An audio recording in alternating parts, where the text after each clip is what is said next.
Maraming nagulat at nagtataka kay Joseph Fabian kung paano niya nagawa yung kanyang maintain dahil sa last 5 kilometers, doon niya binanatan ang kanyang solo breakaway at hindi nga siya inabot na nung ating grupo. Marami ang nagtataka kung bakit nga niya nagawa yon, pero sa sabi nga niya, kung pananalig lang talaga sa Panginoon ang kanyang baon rito dahil ginawa nga niya nung National Championship sa may Tagaytay.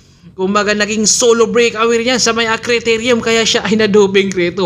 Although talagang hindi natin masasabi kung ang laro ay para sa'yo ba yan dahil lahat talaga to sila ay mga ensayado at lahat gustong manalo lalong-lalo na sa stage winner dahil yung huling laban na sa stage 8 doon talaga natin malalaman kung sino nga ba ang may panghuli.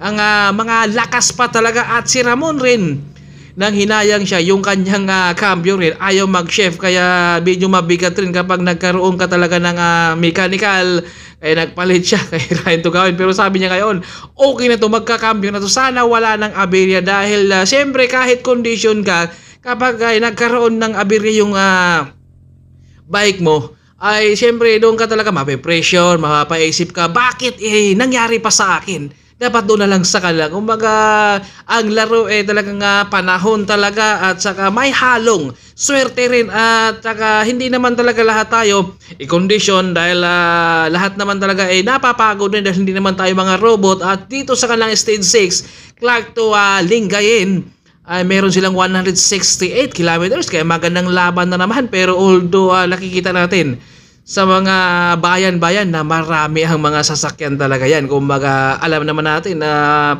bayan yung pagdadaanan at medyo masikipa kaya mahirap ang traffic kaya abangan na lang siguro natin sa dulo at grabe din yung breakaway nila. First time na nag-success dahil siguro tinatansya lang talaga ng mga South Korea at back-to-back din ng sprint nila si Ian. Stage 4 at saka 3 kaya nandito rin mga Victorious Sport na handa rin humabol rin yan. Kumbaga nag-aantay ng talagang Van Spanis talaga si Erickson nang hinayang rin siya dahil nawala rin siya doon sa kanilang breakaway kaya kailangan talaga talagang meron kang pang baong tiis kahit anong pagod mo at nauna na dito ang mga Koreano dahil sila yung mga hindi tumapos nung unang stage pa lang kaya sila ay nag-i-ensayo na lang at ito yung peloton standard na nakabantay kay Jo Dae-ong ng South Korea kung binabantayan at meron tayong 14-man breakaway kasama si Marcio Dario, si Calcal, Kenneth Maramba, Mervin Corpos, Jonel Carquiba, John Paul Moraes, Renz Bundok, Jeremy Lizardo at saka Dave Montimayo, Jericho Lucero, Muhammad Zahe, Nicole Pariha, Arking, Roque at saka Jos Corpos, napakarami na. At si Mervin Corpus nandito sa breakaway. John Paul Morales, paano kaya nila tatalunin yan kapag naitutuloy at meron silang sprint pangalawa? John Paul Morales na naman ang nangunguna sa harapan sa kanang pangalawang sprint at Lucero Carcueva ito na sa kanan. Lucero nasa likuran, sumundot pa dito sa kaliwa. Grabe, mahirap pa rin talunin si John Paul Morales lalong-lalo na sa arimat yan dahil hindi basta papayag kahit veterano yan. At ito naman peloton, Malaysia Pro Cycling ang humawak na rito. Kapag nag-usap-usap yung apat na international, kapag magtutulungan sila, nako, medyo makakalamang talaga. Pero kapag hindi na inabutan yung ating grupo, nako, baka maaagaw yung mga magugulo, yung kanilang individual, kumbaga mababaliktad yung mga nasa baba, baka biglang aangat kapag hindi ito inabutan. At Mervin Corpus, dinadala dito at hinayaan lang dito kasi John Paul naririmati sa mga sprint dahil ang iniisip ni Corpus dito, Mervin, ay doon sa may finish line. Kumbaga kailangan niyang kumuha ng stage winner dito para angat din yung kanyang individual rin dito dahil dalawa sila magkakampi. Kaya magandang abangan natin kapag hindi na ito madidikitan. May aangat rito ang mga MPT dry hub at nasa likod si Corpus na naman. At John Paul, kumbaga napagandang laban nga at medyo matraffic talaga. Itong Lingayen kaya abangan natin mamaya at may sprint na naman ito. Corpus ang nangunguna sa harapan. At nasa likod si John Paul, kumbaga pinagbibigyan ito ni Corpus, tinitingnan niya yung mga rumimati Lucero, Renz Bundok nasa kaliwa, agawan na naman, mahirap patalunin Morales na naman, John Paul ang nangunguna raw, talaga hindi pa nila matatalo rito, parang gustong kunin talaga, dito yung breakaway, kailangan mo rito, more water, At saka pagkain, gutom at si Kalkal dito ha, medyo lagi nasa breakaway ito ha.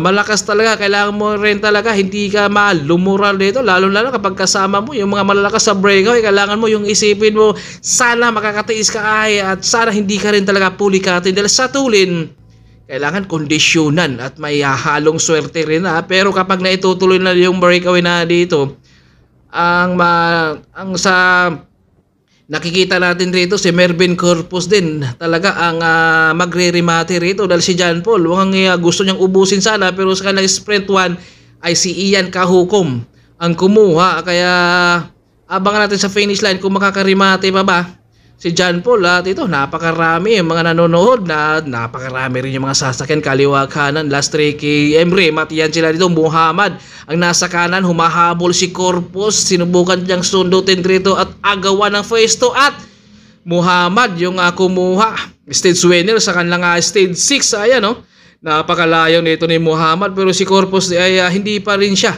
nawawalan ng pag-asa na masundot niya itong international ng Malaysia Pro Cycling pero nakaagwat na, kumbaga ubos na rin talaga si Corpus kaya siya yung pangalawa pero umangat siya sa individual at nawala si Uranza dahil malayo yung lamang na dahil kasama pa si Carl Cueva at nang hinayang rin si Marcio Dario gawa ng medyo hindi siya nakapasok sa pangatlong pwesto rin.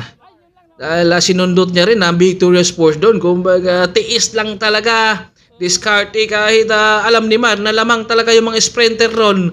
Pero ay sinubukan niyang makikipagsabayan ng remat yan. Kaya nang hinayang siya. At sana nakapasok rin siya ng pangatlo at peloton. Ang dami. At nasa harap team mga Tom and Toms.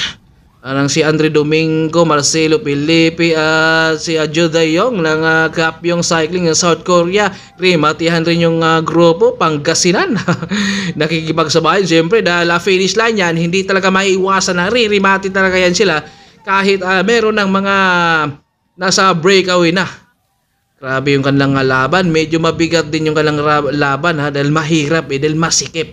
Kumbaga lalong-lalo na yung mga nasa traffic. At mga South Korea medyo hindi maganda yung nangyari sa kanila dahil na sumimpla nga. Ganun talaga kapag para sa iyo talagang hindi natin maiwasan kahit anong iwas mo sa disgrasya kapag ang disgrasya na talaga ang lumapit. Buti sana kung grasya tatanggapin natin pero pag disgrasya medyo mabigat yan. At pangatlo nga si Orange Bundok dito sa stage winner sa kanilang stage 6 kaya napakagandang laban. Siyempre sa kanilang stage 7 ang team individual time trial, yun naman ang abangan natin kung ano kayong diskarte rito si Naslim dahil malakas mag individual time trial din ang Koreano. At pangalawa na nga itong si Corpus sa overall, pangatlo si Jeremy Lizardo at nasa una pa rin ang Koreano. Kumbaga grabe, nang hinayang talaga si Mardon sa kanyang pang-apat, kumbaga hindi siya nakapasok ng pangatlo pero ganoon pa man congrats pa rin lalong-lalo sa Team Excellent todo sa lahat ng mga team at nandiyan naman si Pascual at sila yung mga nasa top 3 Muhammad, Corpus, Renz, Bundok. Grabe at ito yung mga top 10 sa stage sa winner natin sa